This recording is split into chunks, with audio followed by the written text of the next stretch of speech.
التي ألقاها بين يدي صاحب الجلالة أن جمهورية الصين الشعبية طورت خبرة نوعية في مجال المدن الصناعية والمدن الذكية، مشيرا إلى أن هذه المدن صممت على أساس إدماج المناطق الصناعية التجارية السكنية والخدمات العمومية والترفيهية بكيفية متناغمة، مع تزويدها بالتكنولوجيات الأكثر تطورا وتلاؤما مع متطلبات الحياة العصرية. La performance de nos ressources humaines renforcée par un système de formation professionnelle adapté. وذكر السيد مولاي حفيظ العلمي أنه منذ تنفيذ مخطط التسريع الصناعي لم يتوقف تدفق الفاعلين الصينيين الذين أقاموا مصانع بالمغرب. Majesté, la République populaire de Chine a développé un savoir-faire incontestable en matière de villes industrielles et de smart cities. Ces villes ont été conçues en intégrant de وأبرز السيد مولاي حفيظ العلمي وزير الصناعة والتجارة والاستثمارات والاقتصاد الرقمي في الكلمة التي ألقاها بين يدي صاحب الجلالة الملك محمد السادس نصره الله بمناسبة الإعلان عن مدينة محمد السادس طنجة تيك أن المملكة القوية بمكتسباتها التي يتم تشييدها بصرامة وتصميم تتيح للفاعلين الصناعيين قاعدة جديدة لإنتاج تنافسي.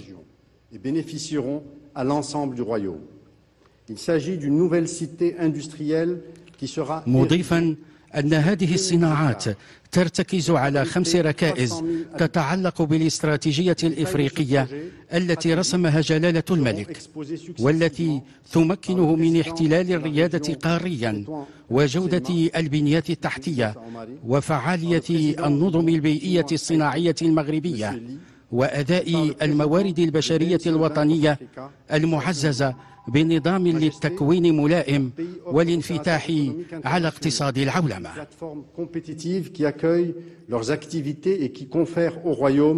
Comme annoncé par Votre Majesté en 2015, je cite, un rôle constructif dans le prolongement de la route de la soie maritime, non seulement vers l'Europe atlantique, mais également et surtout vers l'Afrique. Fin de citation.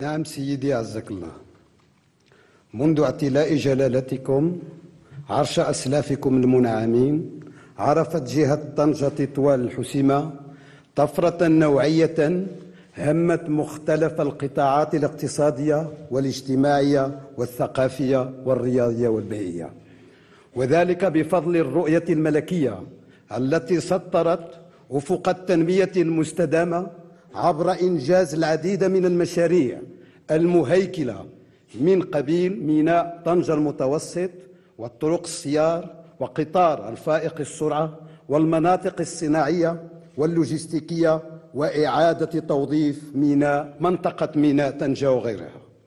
هذه الإنجازات بوأت الجهة مكانة مهمة لتصبح ثاني قطب اقتصادي وصناعي على الصعيد الوطني، ووجهة جاذبة للاستثمار واستقرار العديد من الشركات والمجموعات الدولية، الشيء الذي مكنها من تحقيق نسب نمو سنوية متصاعدة.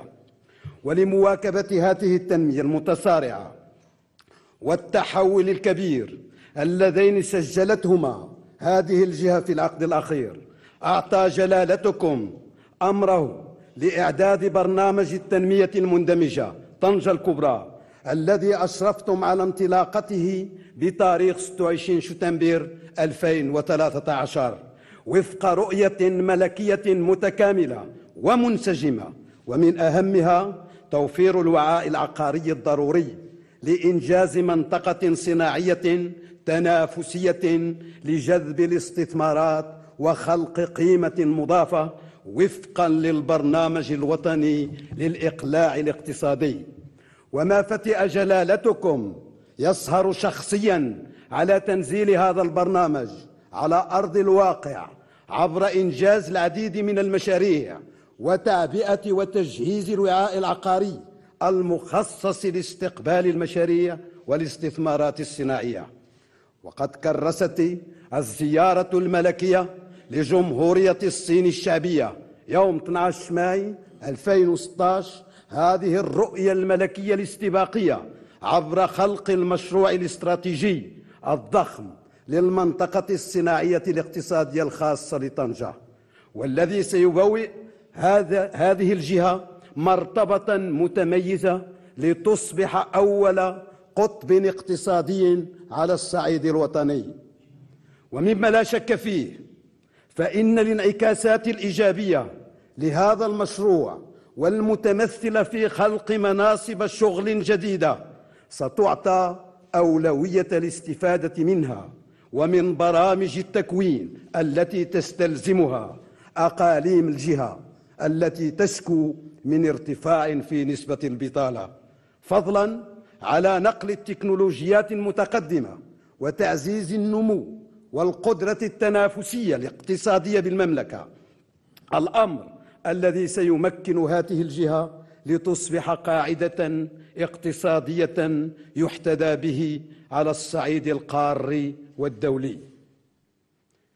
وينسجم مشروع المنطقة الصناعية الاقتصادية الخاصة بطنجة مع روح الجهوية المتقدمة التي أرسيتم معالمها يا صاحب الجلالة في إطار الدستور الجديد للمملكة الذي توج مسار الإصلاحات الكبرى التي تشهدها بلادنا تحت قيادتكم الحكيمة، والذي كرس نموذج الجهوية المتقدمة الذي بدأ تفعيله سنة 2015 حيث وضع الأسس المتينة لخلق تنمية فعلية خدمة للمواطنين ولتقليص الفوارق داخل المجالات الترابية لجهات المملكة. وقد تمكنت هذه الجهة بفضلكم من الاندماج والانخراط الفعلي في هذه الرؤية الملكية الشمولية، ولعبت الدور المنوط بها كما أردتم جلالتكم، وبالتالي خلق ذلك الإشعاع الاقتصادي والاجتماعي ليعم جميع عمالات وإقليم الجهة بدون استثناء. مولاي صاحب الجلالة، إن جهة طنجة تطوان الحسيمة لممتنة لجلالتكم على الرعاية المولوية التي تولونها لساكنتها من خلال هذه المشاريع التنموية التي تحققت على أيديكم الكريمة وعمت جميع مدن الجهة.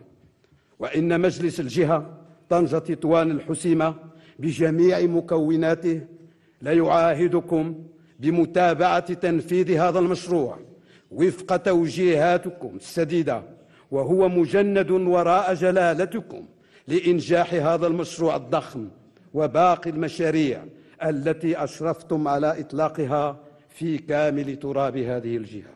وبهذه المناسبة سيتم عرض شريط مصور على أنظار جلالتكم تقدم من خلاله معطيات تقنية تبرز الأهمية والآفاق الواعدة لهذا المشروع الذي تفضلتم بتسميته مدينة محمد السادس طنجة.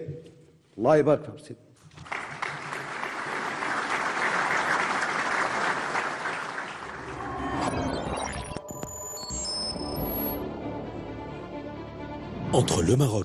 تربط المغرب بالصين علاقات ألفية تعود إلى عهد سلالة تنغ الحاكمة إبان القرن الثامن، حين نشأت آنذاك مبادلات ذات طبيعة سياسية اقتصادية وثقافية.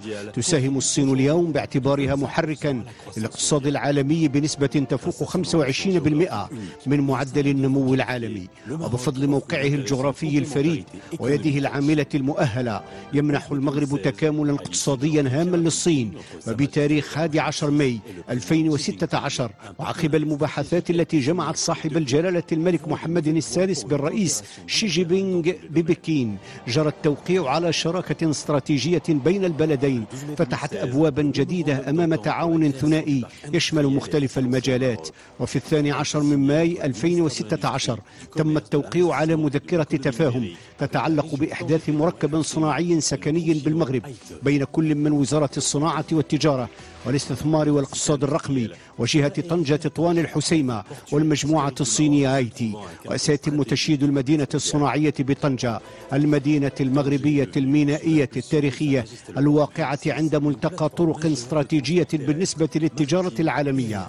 فقد أضحت طنجة تحت رعاية صاحب الجلالة الملك محمد السادس أرضية محورية للنقل البري والبحري والجوي بالمغرب، ومؤهلاتها الجغرافية وجودة بنياتها التحتية تجعلان منها قطبا جوهريا. ومن شأن هذه المدينة المزاوجة بين الصناعة والتعمير وأنماط النقل البحري والسيار والسكك والبيئة. المرحلة الأولى ستشمل 500 هكتار الأولى المخصصة أساسا للصناعة على منطقة مندمجة للخدمات وفضاء سكني ذكي، وستقسم المسارة الخضراء الحاضرة إلى 10 مناطق للأنشطة من خلال منطقة صناعة للطيران المدعومة بالخبرة الدولية المتقدمة لمجموعة آيتي في هذا المجال. ستتحول طنجة إلى مركز للتكوين في مهن الطيران.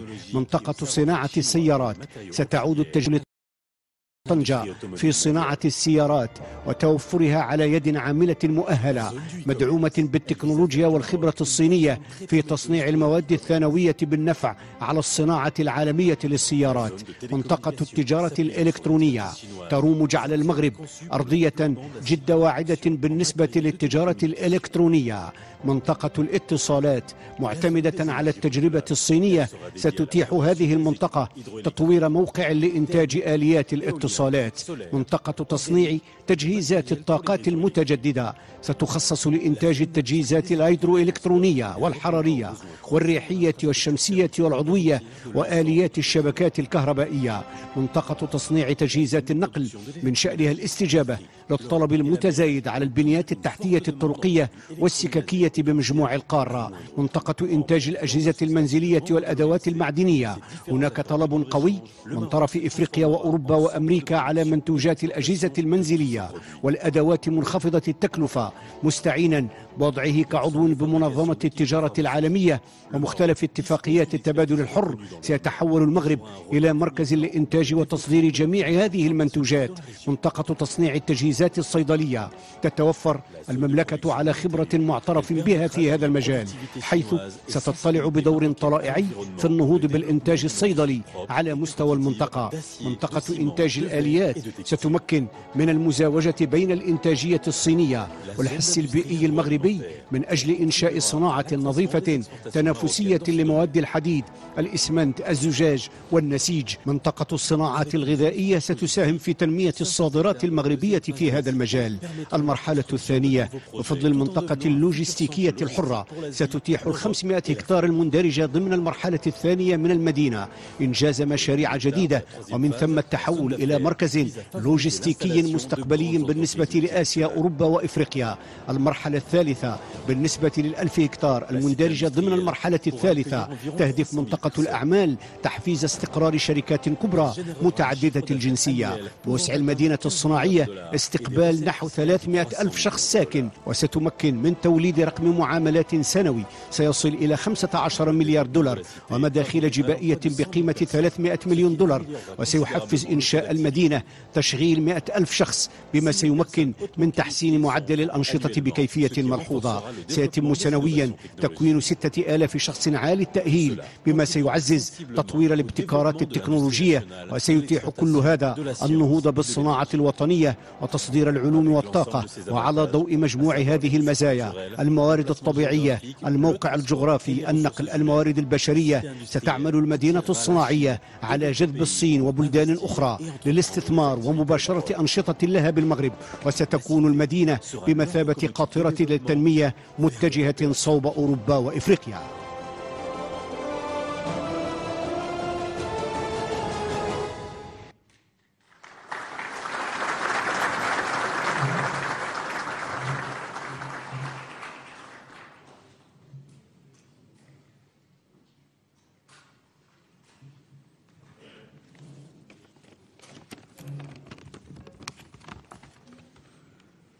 尊敬的摩洛哥国王陛下， صاحب الجلالة، 今天我很高兴再次来到享有北非花园美誉的 باسم مجموعة حيث أنا سعيد بتواجدي في المغرب 诸位 حديقة شمال إفريقيا، وكذلك سعيد أن أشهد مع جلالتكم هذه اللحظة التاريخية لمراسم توقيع مذكرة التفاهم للمدينة الصناعية لطنجة. 经济特区项目的过程当中， وأود هنا أن أعبر عن خالص الشكر لجلالتكم وللحكومة المغربية على الدعم الكبير الذي تلقاه هذا المشروع. 丹吉尔得 إن قرارنا للاستثمار في المغرب هو نتيجة للتحولات العميقة 非洲 التي عرفها الاقتصاد الصيني وكذلك الاقتصاد العالمي. 摩洛哥大使馆 فمنذ 大力支持 عام 2011 ونتيجة للتوجه العام في الصين إلى إعطاء الأولوية إلى النمو الداخلي من خلال تقوية السوق المحلية وزيادة المستثمرة في أجور العمال 国王 الصينيين، 陛下访华期间，中摩两国 الشيء 建立 الذي 了 دفع العديد من الشركات الصينية إلى استكشاف وجهات جديدة خارج 中摩 الصين. 之间的经济和贸易往来进入了一个全新的阶段。在国王陛下访华和中国的一带一路战略 وفي إطار الزيارة الأخيرة لجلالتكم في 11 من ماي 2016 投资开发 والتي كللت بإقامة شراكة استراتيجية بين المغرب والصين، هذه الشراكة مهدت إلى دخول مرحلة جديدة للتعاون التجاري بين البلدين، وكذلك في إطار الاستراتيجية الصينية لإحياء طريق الحديد. 航空的研发制造 قررت مجموعة حيدر الاستثمار في المغرب من خلال تطوير هذا المشروع، 等全产业链，并在工业园区建设与开发 ويهدف المشروع إلى بناء قطب اقتصادي قادر على توفير 100,000 منصب شغل. 我们的伙伴 ويطمح المشروع لبناء 200 شركة صينية في قطاعات الطيران، صناعة السيارات، النسيج، المعلومات 美丽的 وتصنيع الآلات وغيرها من 利 الصناعات. 用我们的机制优势、组织优势、运营优势，为摩洛哥王国 تطوير مدينة صناعية خارج الصين هو عمل منهجي متكامل، 贡献力量。 ومع استمرار الدعم التي ستقدمه حكومة المملكة المغربية 中， ستتحمل مجموعة حيطر 在各方面 إيجابيا المسؤوليات الاقتصادية 摩洛 والاجتماعية 哥政局和社会的 في 稳定 مشاريع تعاون كبرى لفائدة 面 المجتمع 向全球 المغربي 的开放， وكذلك 其 مكافأة 产业与 للمستثمرين 全球 في 价 هذا 值链 المشروع. 紧密的融合，在质量和竞争力方面，摩洛哥拥有中国投资者理想的投资环境。经济特区选址丹吉尔， واختيار مدينة طنجة لاحتضان هذا المشروع لم يكن محض صدفة، بل نتيجة أولا للاهتمام الكبير الذي أولاه صاحب الجلالة لهذا المشروع. 摩洛哥丹吉尔经济特区总体规划面积为2000公顷，将以 ووفقا لمذكرة التفاهم التي سنوقعها اليوم سيتم تطوير المشروع على مساحة قدرها 2000 هكتار، 重点引进 وسيستمر البناء على مدى ال10 سنوات القادمة لبناء مدينة ذكية بمواصفات عالمية 预计 تجمع بين احترام البيئة والتصنيع والحيوية والابتكار. 将达到100亿美元，将创造10万个工作机会。根据初步的 وسيصل